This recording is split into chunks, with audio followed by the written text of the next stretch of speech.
अच्छा, इस तरह से बेसिकली हम देख रहे हैं कि जो ओबीसी जो प्रोडक्ट की प्रेजेंटेशन होती है, इट्स वेरी इंपॉर्टेंट कि अगर आप प्रोडक्ट को किस तरह से प्रेजेंट करते हैं। लोग उसको गिफ्ट दे सकते हैं, आगे नहीं दे सकते। अगर गिफ्ट दे सकते हैं तो वो बॉक्स किस तरह का हो। सो हमेशा थिंक अबाउट कि आपकी प्रोडक्ट ऐसी हो कि वो गिफ्ट में भी रिलेटेड हो।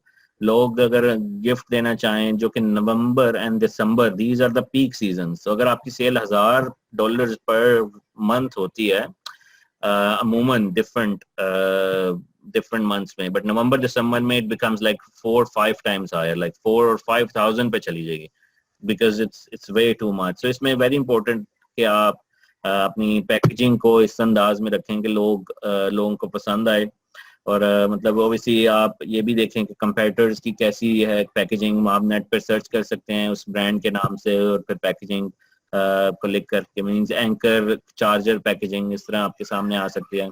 और मतलब ओबियसली अगर आपके पास डिजाइनर है तो ओबियसली आप डिजाइनर से बनवा सकते हैं प्रोडक्ट का डिजाइन और पैकेजिंग जो भी आपकी रिक्वायरमेंट्स हो। अगर आप सप्लायर से बात करें, सप्लायर्स के पास ऑलरेडी पैकेजिंग होती है तो आप उससे मंगवा कर देख सकते हैं कि अगर आप इसी पैकेजिंग को स्लाइटली मॉडिफाई करके अपना लोगो साथ लगा लें सिर्फ, so that is also another way of actually modifying the existing packaging. So you don't need to reinvent the wheel when there is already a wheel, right?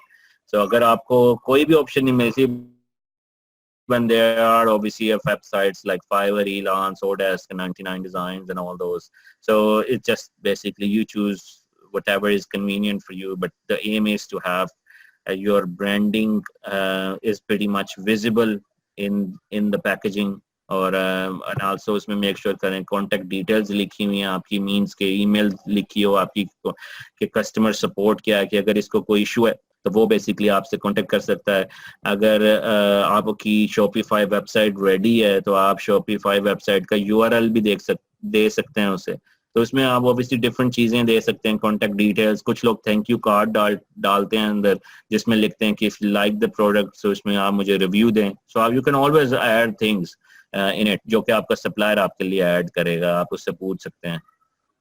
So let me read.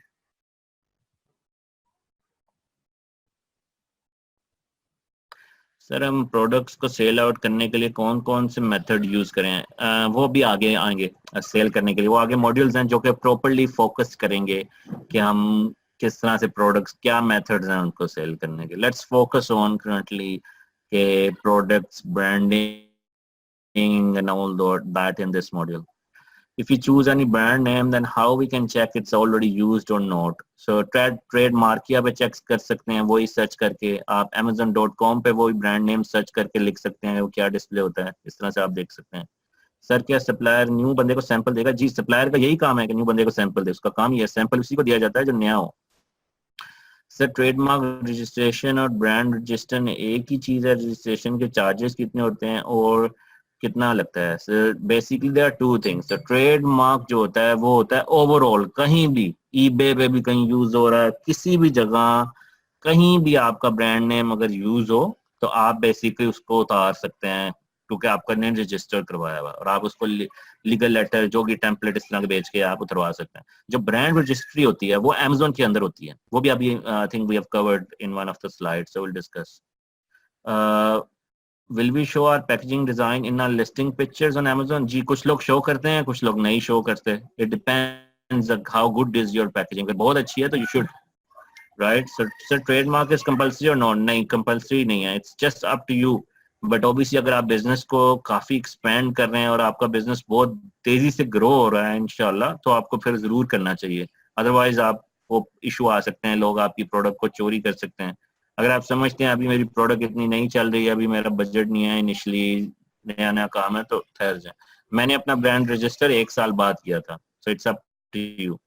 Sir return product की packaging I think damaging हो जाती है, so is it fulfillable after return?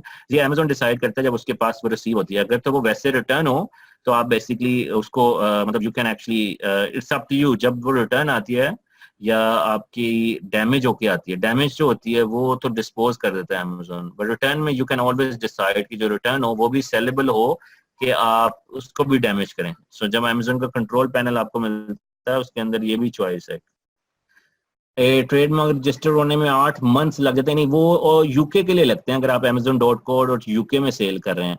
amazon.com के लिए just takes like 3 to 4 months, yeah it's not 8 months but yes it is a lengthy process, तो 3 to 4 months तक लग जाते हैं, but यूके के लिए it's quite big, it's quite lengthy।